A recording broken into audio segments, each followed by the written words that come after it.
Today, I just wanted to discuss the current restaurant situation that's going on. I know the province is saying we've reopened, but that's more of a wide, broad term than anything else. It seems like we were still in a minor lockdown situation. We're still to stay at home and whatnot, of course.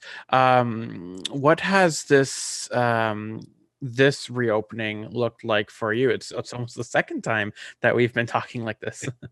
Deja vu. Well, we operate in 7 different health jurisdictions, so the great majority of our businesses are reopening in the red zone. And the only exception to that is in Brantford, Ontario, where we will be opening. We did open yesterday in the orange zone. And the slight differences there. In red, we are capped internally as far as diners at 10 guests, and in orange, that goes up to 50. And so, for the most part, it's a little like we did the last time. The last time we reopened was in June, and that was exterior only, but we had a glorious summer, and that worked out very well. Obviously, as we see yesterday reopening, and we got thumped with a good amount of snow, and so it snowed on our parade.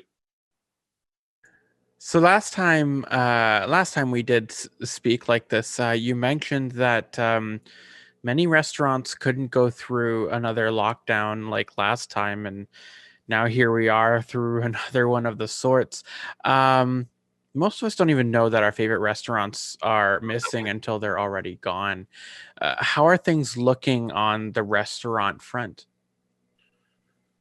Well, I think it's difficult times. I think certainly some people and some types of restaurants have taken it far worse than others. If you have a drive-through right now, you've probably done pretty well over the last year. A lot of the restaurants have reported being up by 10, 20, even 30%. Some of the big chains with drive-throughs. So, from a full-serve dining perspective, it's been a little rougher. Certainly, if you're in the large urban centers, you've really been hit hard. If you're downtown Toronto, I was speaking with a restaurateur who said he's been open for 3 weeks in the last year. And so those guys have had it really, really difficult. As much as it's been for us, it could have been a lot worse. Of course, with the restrictions of being in red in most of our areas, um, when it comes to reopening our restaurants, those restrictions come with 10 people inside. Um, how can those restrictions hinder, and what would you like to see change than just the broad term of 10 people only?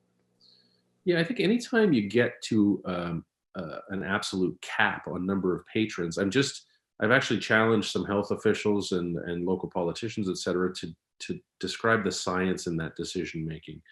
I'm not challenging science. I'm not challenging the need for a lockdown or any of those types of things. It's just the idea of capping a business at 10 patrons, regardless of the size, regardless of the previous capacity, doesn't seem scientific to me. You can put 10 people in a 26,000 square foot restaurant that normally seats 700 guests, or you can put 10 people in a 1,000 square foot restaurant that normally seats 25. And so, is it, previously they had done it based on a percentage of your capacity, with respect to spacing, so 2 meter spacing. They haven't changed the 2 meter spacing, but they've capped the number of people. So literally, we have restaurants where you could say 10-meter spacing, and we could have a lot more guests. And so I would just like to see a little bit more science-based decision making and legislation around it. And again, if you don't think we can be open, let's look at the science on that. If you do think we can be open, okay, but let's have policies that make sense and are scientifically defensible. So, how are your restaurants doing during this whole, well, during the stay-at-home order? How was it coming back to getting to a sort of red zone, back to business? This time was a little bit easier.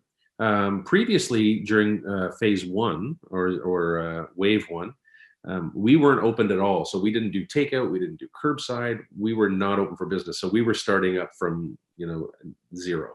And that was a little bit more nerve wracking. And of course, when we did open, it was for outdoor dining at 2 meter space, so it was much more than 10 people. We were allowed to, in some restaurants, have up to 60 or 70 people, provided the spacing was there. And so many of the municipalities did a great job of getting way ahead of the expanded patio programming. So that was a far bigger undertaking.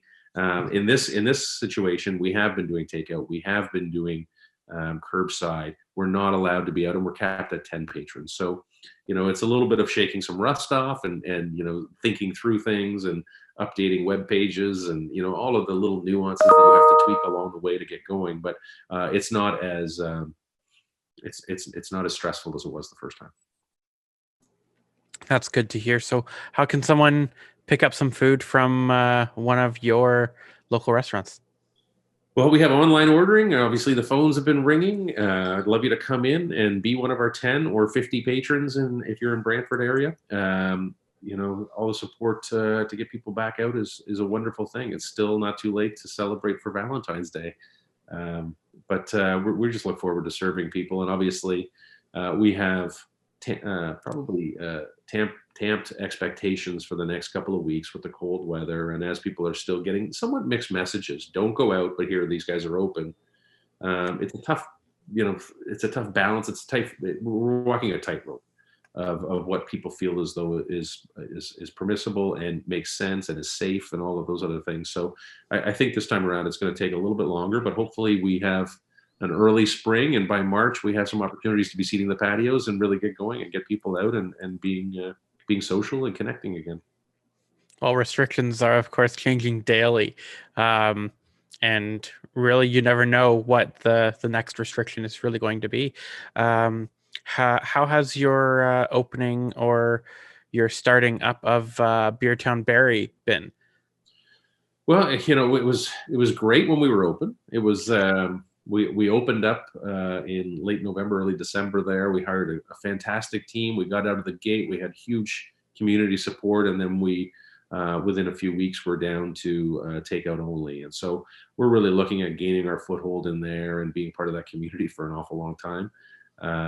We were getting great support and fantastic feedback while we were open. But we went through this in Guelph. We opened Guelph up last year around March the 6th, and we closed up on March the 16th.